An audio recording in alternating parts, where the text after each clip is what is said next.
హనుమంతుడు తన శక్తిని తెలుసుకుని సీతమ్మ జాడ తెలుసుకోవడానికి లంకా నగరాన్ని చేరుకోవడానికి సముద్రాన్ని దాటాడు.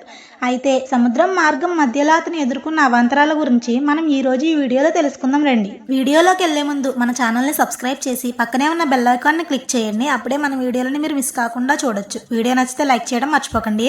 సముద్ర లంఘనం సుందరకాండ ప్రారంభంలో మనం మనకి తెలిసిన కథ. సీతమ్మను వెతికే క్రమంలో వానరసేన దక్షిణ దిశగా ప్రయాణించి అపారమైన సముద్ర తీరాన్ని చేరుకుంది. ఆ విశాలమైన సముద్రాన్ని చూసి లంకను చేరుకోవడం ఎవరికి సాధ్యమవుతుందో తెలియక అందరూ ఆందోళనలో మునిగిపోయారు. అప్పుడు యువరాజు అంగదుడు ముందుకు వచ్చి ఎవరు ఎంత దూరం దాటగలరు అని అడిగాడు. ఒకరు 50 యోజనాలు దాటగలనని, ఇంకొకరు 100 యోజనాలు దాటగలనని చెప్పారు. అంగదుడు తన శక్తిని తెలియజేస్తూ తాను లంకను చేరగలనని కాని తిరిగి రాలేనని చెప్పాడు. వానరసేన ఇదంతా విని లంకను చేరుకోవడం కష్టమే అని మౌనంగా ఉండిపోయారు. అప్పుడు జాంబవంతుడు ముందుకు వచ్చి హనుమకి తన చిన్నప్పటి శాపం గురించి తన శక్తి గురించి గుర్తు చేయగా హనుమాన్ తన శక్తిని గుర్తు చేసుకుని ఒక్కసారిగా హనుమంతుడు మహాకాయుడిగా విస్తరించాడు. వానరులు ఆశ్చర్యంతో చూసేలోపే ఆయన శరీరం పర్వతం అంత ఎత్తుకు పెరిగిపోయింది. అప్పుడు హనుమ మహేంద్ర పర్వతంపై నిలబడి శ్రీరామస్మరణ చేసుకుని ఒక్కసారిగా ఆకాశంలోకి దూసుకుపోయాడు.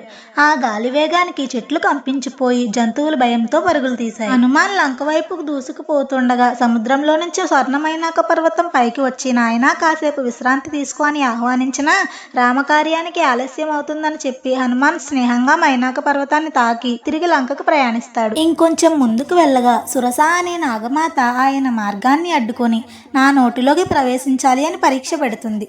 హనుమ తన తెలివిని ఉపయోగించి ఆమె కోరిక మేరకు సురస నోటిలోకి ప్రవేశించి తిరిగి చెవి ద్వారా బయటికి వస్తాడు. సురస సంతోషించి హనుమాన్ని ఆశీర్వదించి దారి ఇస్తుంది. హనుమాన్ తిరిగి మళ్ళీ ముందుకు సాగుతుండగా సింహిక అనే రాక్షసి ఆయన నీడను పట్టుకుని హనుమకు అడ్డుపడుతుంది.